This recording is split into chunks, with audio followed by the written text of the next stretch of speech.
I like to use the concave layering technique, which is it goes around the circumference of the head, and it leaves your weight on the bottom. I hate to see people start doing their layers and starting from the bottom because you're eating away the weight. The weight means the hair left at the bottom. When you're doing a haircut, all you're doing is distributing weight through the hair. Distributing weight means moving the weight from one place to another. Okay. Usually, when people want their haircut, they just want, when they want a layered haircut, they want to see some movement here, but they still want hair under here. So you're distributing the weight like you did from here. Exactly, exactly. And most hairstylists I've noticed, younger hairstylists, they start layering from here. And what you start doing is having holes at the bottom, and you have all this hair up here, meaning you have all this weight up here, and no hair on the bottom. And people want to see what? Length. They want to see weight on the bottom of the hair. Exactly, exactly. But the movement comes from layering, and if you lay it correctly, you will have movement, but you'll have all this hair here, which gives you the weight and the length that people want to see. Okay, and people get scared when they cut off weight here because they feel like they're making the hair shorter. But all this is not giving you any weight. You know what I mean? It's not giving you any movement. It's making the hair actually lay down and be heavy. So if you take that off, you have what? Bulk. You understand? So these are your shears, your regular shears that you use to cut hair. This is your weight. Your ring finger is is your immobile finger. It doesn't move. The finger that moves is your thumb. That's what you use in the cut hair. This finger is sitting here. Proper way to hold your shears. Not like this. Not like this. This is the proper way to hold your shears. Your thumb is your only moving finger. When you're not cutting hair, you palm your shears. Correct. You palm them by taking your thumb out and holding your shears this way. Pointing towards you, not towards you. This is one way to palm them, and this is another way to palm them. I haven't mastered that skill, but some people palm like this. Okay? This one moves better for me because I can in and out, in and out, in and out. You hold your shears and your comb in the same hand. You don't move. The only time you move your comb is when you're holding the hair. Okay? You don't ever take your shears out of your hand, and you don't put your comb down. Everybody knows that. You put your comb down. That's sanitation, and you can get fined for that. Keep your comb in your hand all the time. You drop your comb, you need to pick up a new one. We know that. We learned that in hair school. So, different ways to section your hair for different haircuts. We're just doing a 1 inch around concave layering technique. So I'm just going to use I'm going to use 3 sections. Okay. So we're going to split the head down the middle way. Put these out of the way.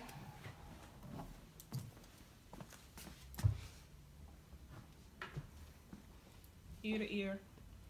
And you want to make sure, I didn't do it today, but for future reference, you want to make sure that the hair is either all wet or all dry. Because wet hair does what? Clean cut. It stretches. Wet hair stretches farther than dry hair. Okay. So if you're doing a cut and it's halfway wet, halfway dry, when you dry it, you don't have different lengths. Okay. It's not going to be even. If you're doing a cut all dry, when you finish, it's all going to be even. If you're doing it all wet, it's going to be even. But if you're doing wet and dry, because when you go to pull it, the wetter hair is going to stretch farther than the drier hair. Exactly. So we're going to section the hair. And then also, depending on the hair texture and type, you figure out what you're going to use to cut the hair with. You cannot take a razor to every texture of hair. If you take a razor to curly hair, what is it going to do? It's gonna have holes in it. It's going to split and curl up. Because curly hair, the cuticle is split already. So if you go in there with a razor, you're making it split even more. So if you take the razor to that curly hair going straight across, it's going to do like this. And the only way you're going to get it to lay smooth is if you flat out.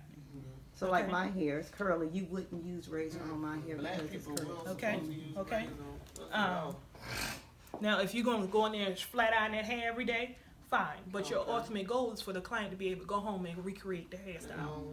They're not going to use the same amount of heat or pressure that you use in the salon. So they're not going to be able to recreate what you did to your hair. Why my hair so puffy? Because you use that razor in their hair. Okay? But on the white folks, we use. Depends on what type of hair they have, because all white people do not have straight hair. Some of them have curly, over curly hair. Like Jewish people have over curly hair, and their cuticle is split. So if you go in there with a razor, it's gonna split their hair. Quick question: what if a person has relaxer Now, if the Oh, hair is relaxed, then you can, you can but use somebody like okay. me who relaxes her hair and her hair still does this, Okay, my hair gotcha. gonna be puffy. Cool, gotcha. You know what I mean? So I would not use a relaxer. Now, there are different techniques you can use to get that textured look without using your razor. That's why you have texturizing shears. That's why you have slithering. That's why you have techniques like that to use. But sometimes you have to be careful with that as well, because that will split the cuticle and it'll frizz. You understand what I'm saying? Okay.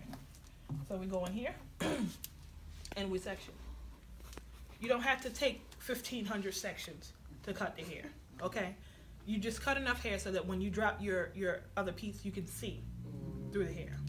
So her hair is not that thick on the bottom, so I don't need to take 1,000 sections. So I'm gonna take a small section here. I need a water bottle, but that's okay. You need one. You got one. You don't mind, I got a purple one right there in that little hole.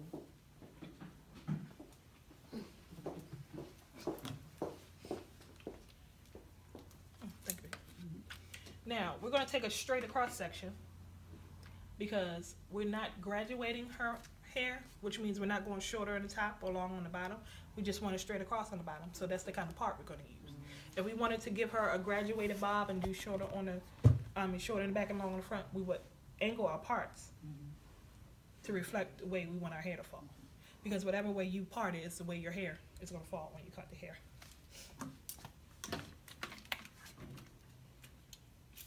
Y'all notice I've been talking to you the whole time, and I had my shears palmed in my hand.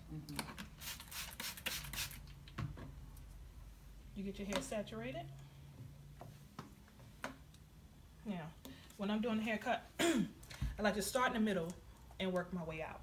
Because if you start here and you work your way this way, usually you're gonna have a shorter end and this side is gonna be longer. But if you start in the middle, you're gonna balance everything out. So we go in here, and she says she wants 3 inches off. 3 inches to your customer is different than 3 inches to you. So what you do is, when she says, I want 3 inches off my hair, you show her on your comb what 3 inches is. And then she'll be like, whoa, whoa, whoa, I don't want 3 inches.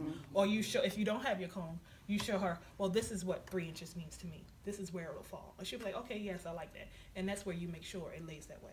But what I usually like to do is, if they say they want 3 inches, I'll do 2. Because longer hair, you can cut again.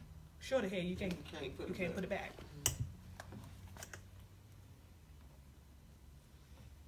So we're going in. Hold the hair taut. Palm the comb.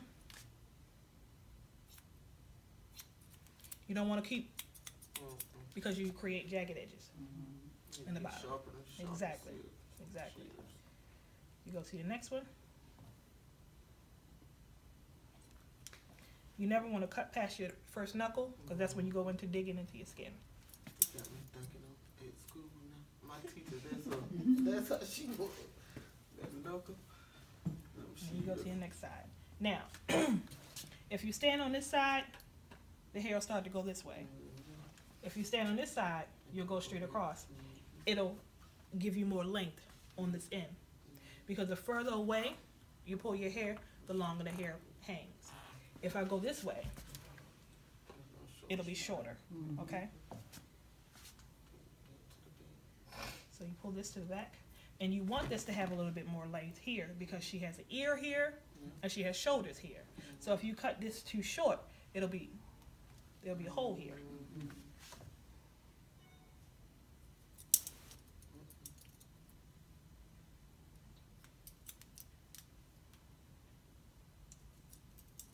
Hate these shears. Some big old shit. Where you get them from? The hair show. Definitely And then you big move old- over to your next side. They sharp though. They ain't as sharp as they used to be, because I'm using the cut weave, because I don't usually cut hair that You much. get that man to sharpen them. And then you go back and you cross check to make sure. Now you see how already she has some weight now, because we got the dead ends off. So then you go and take your next section. Now, if they have layers already, you'll start to see that it's not even as long as the rest. So you know you can either stop cutting from the bottom, or you can just start layering. You understand? So we're gonna get her second section cut.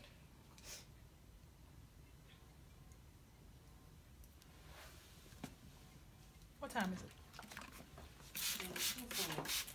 Right, I have turned it down. It is 12:56. Okay. So, remember I said when you pull down your next section, you want to be able to see through the bottom so you can see where your guide, because your first section you cut is your guide. So you want to be able to see your guide when you cut your next section. So now we can see through there. Now I could have pulled all this down because this is thin enough where I could.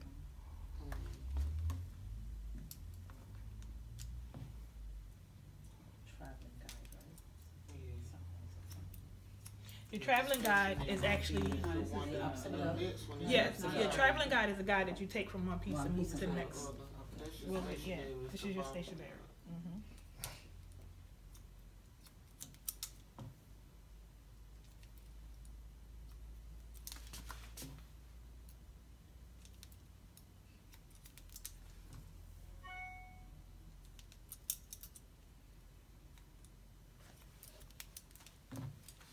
I see how I'm continuously palming my shears and they're pointing back at me.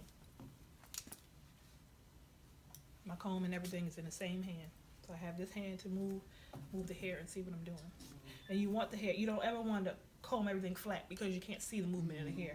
You want to leave the hair open so that you can see how your hair is falling.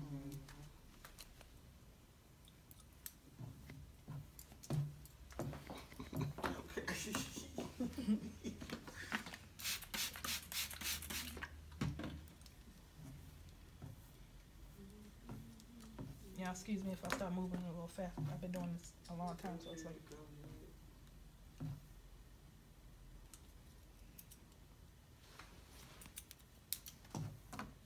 Also, too, depending on how long their hair is, when you first start their haircut and you're doing your stationary guide, you want them to hold their hair forward because when the hair is longer, sometimes you can't get that bottom piece, and you'll comb it down, you'll see that bottom piece is longer than the rest. So if you hold their hair forward, you get all that hair under there. And when you go back to around to the sides, you can tell them to lift their hair back up.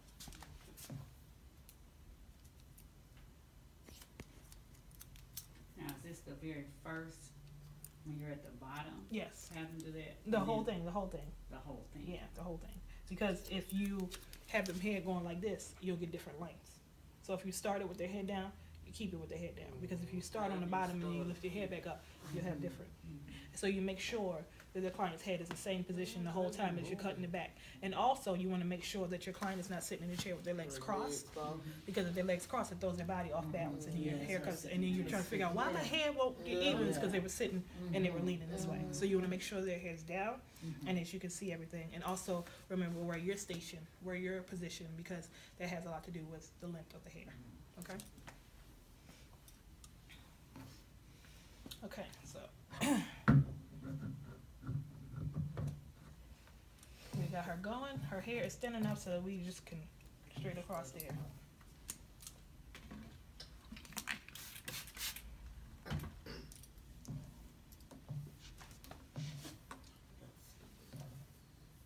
And like I said, this layered cut is what I use the basis for every cut, even when I'm doing bobs. I use this concave layering technique because it still leaves you that weight on the bottom that you want.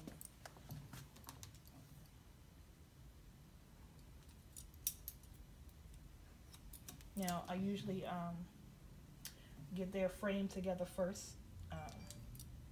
So meaning if they want like face framing or bangs, I get all that together first before I start working on the interior, which is the layers. Okay.